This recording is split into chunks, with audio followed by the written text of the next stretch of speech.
I'd like to conclude 2024 with a classic video, what I consider the best of the best at this point, that is end of 2024. So here there are my all-time favorite products. I prepared the box, classic style, and now we will discuss all the products divided into categories.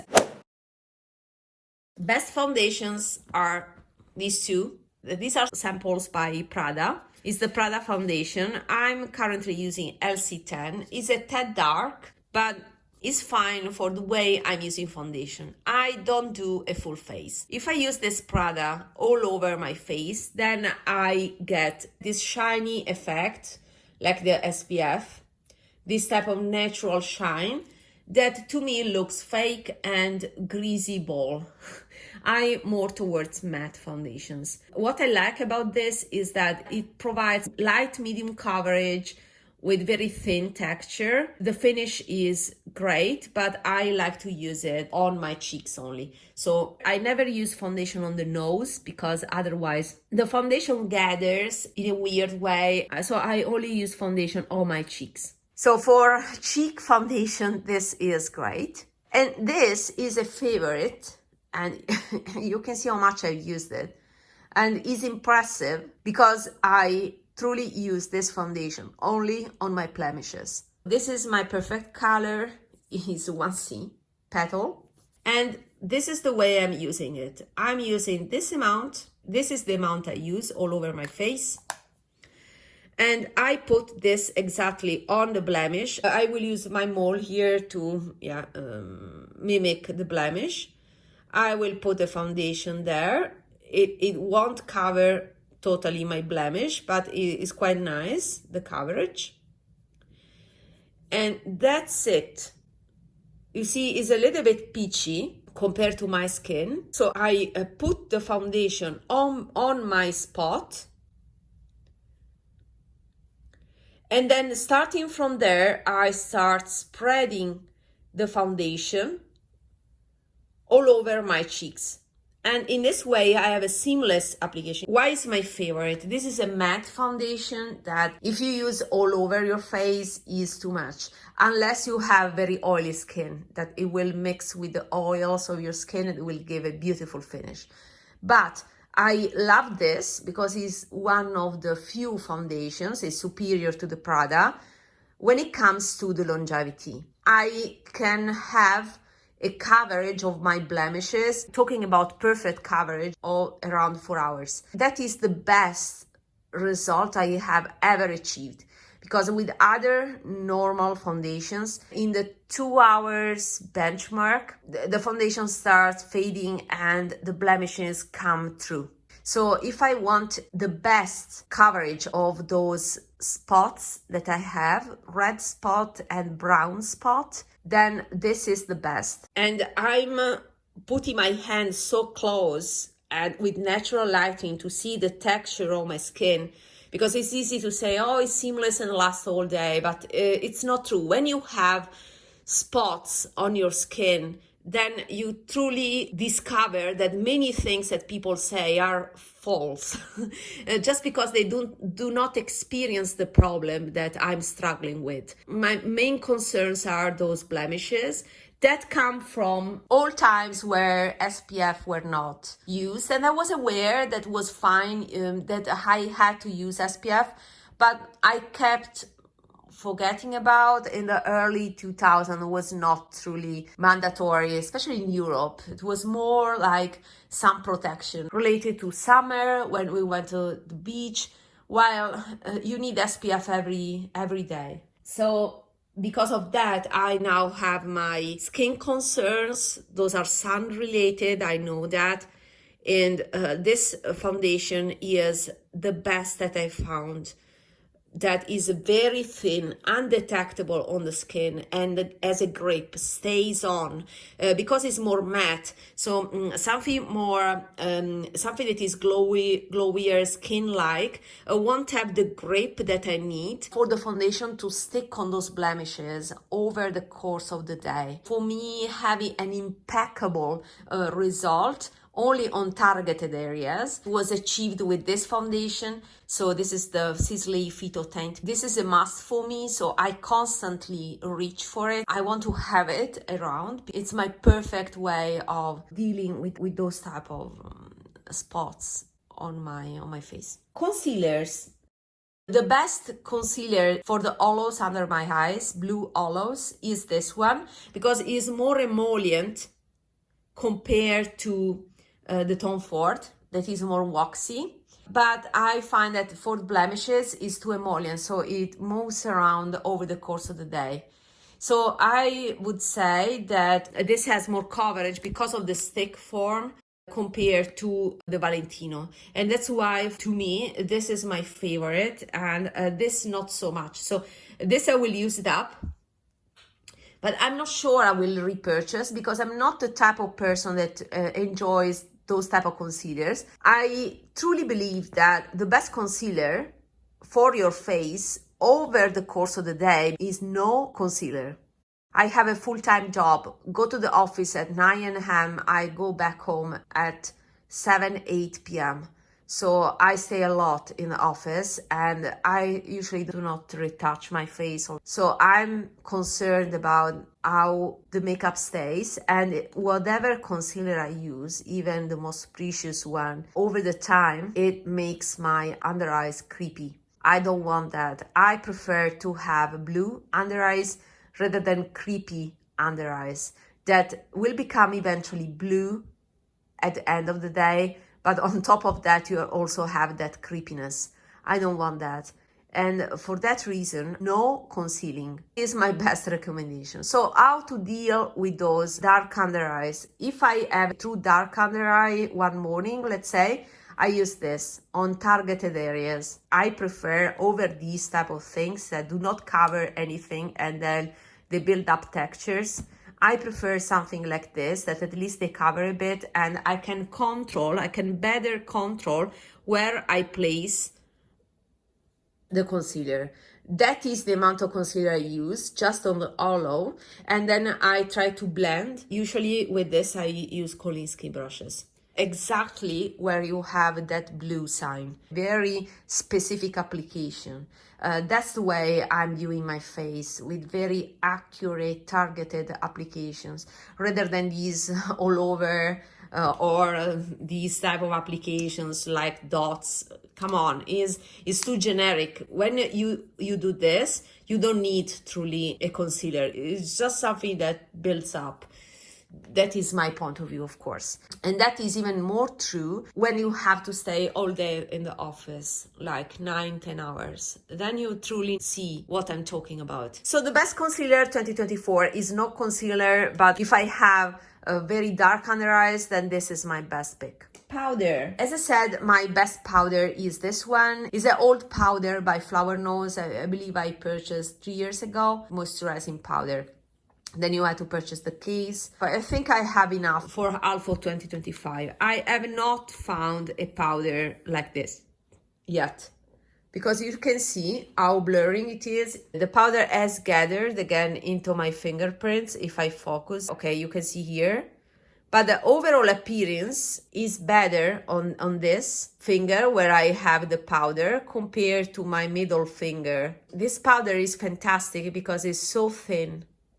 You cannot see I have powder on my skin. So it's truly undetectable. It is mattifying but with a slight sheen. It's pressed, but you can still pick the product up.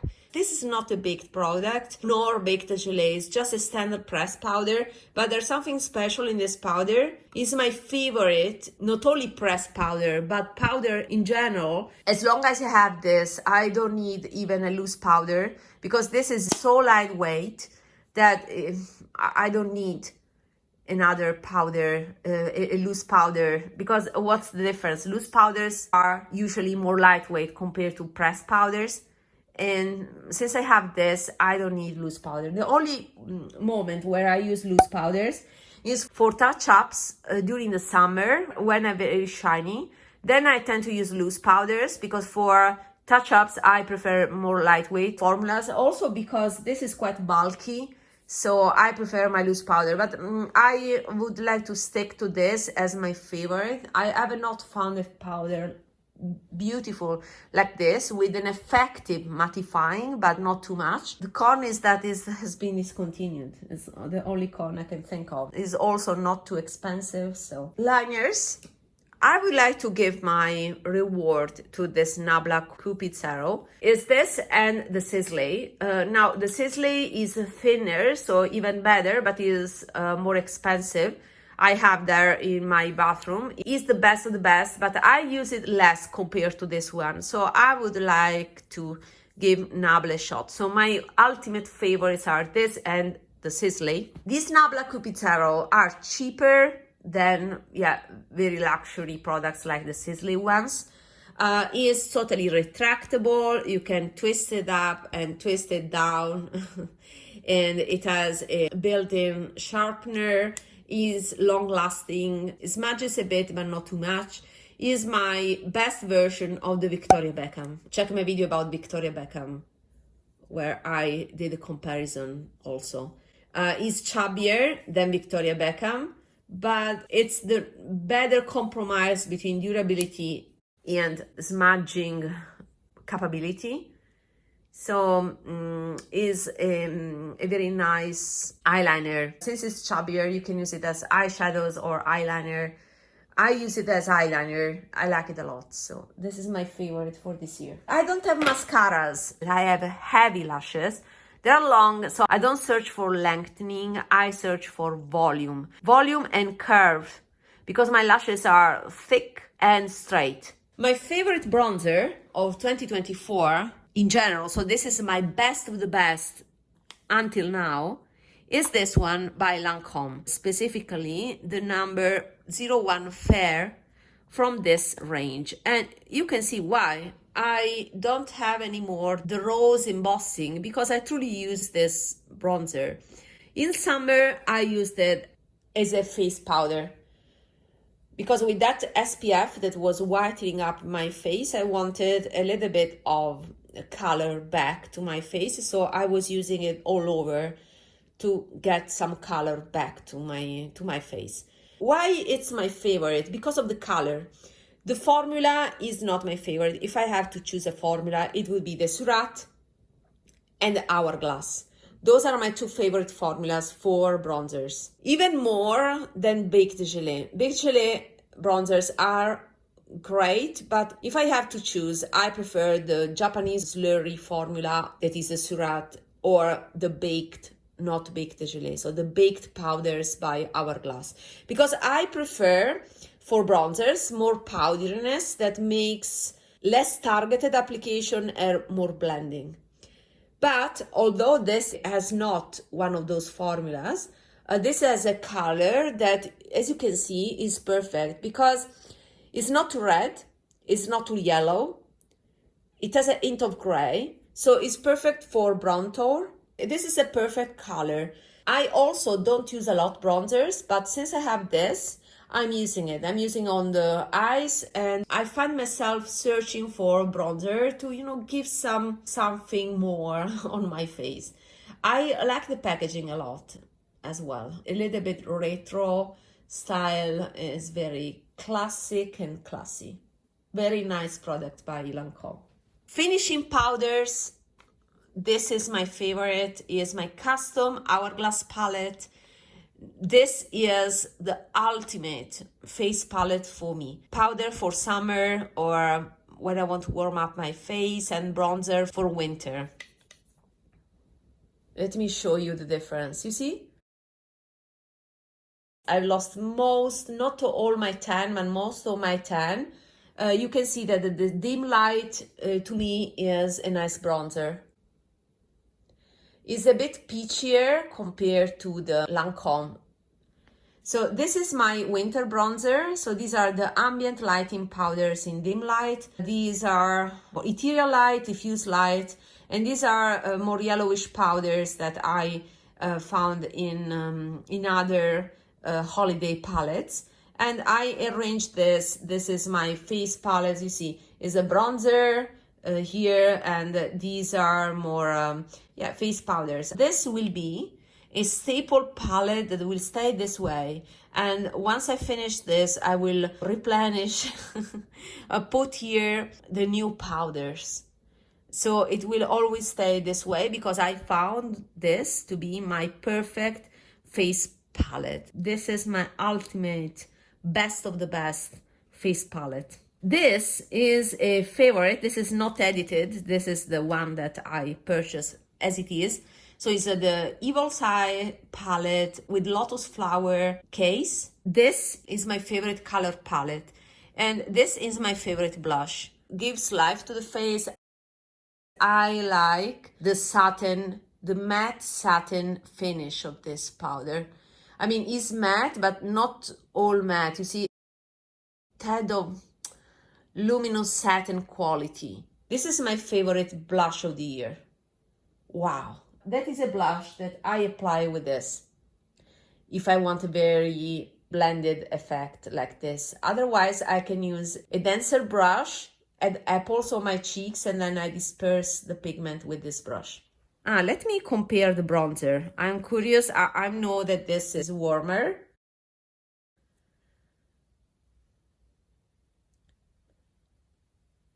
But yeah, once blended out, you can see it's very similar to the dim light and the Lancome. It's more, a tad more orange than the Lancome.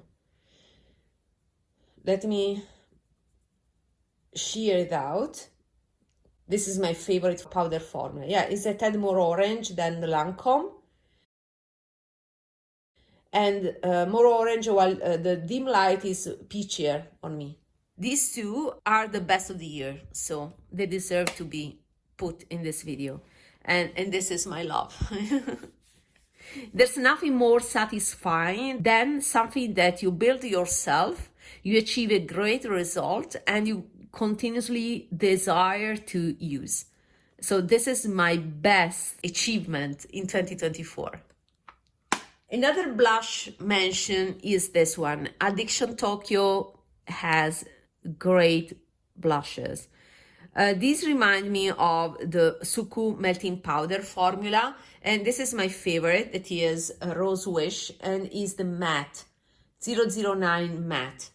There are also very nice shimmer brushes. I have one, but this is my favorite. Is again, I like these very light shades.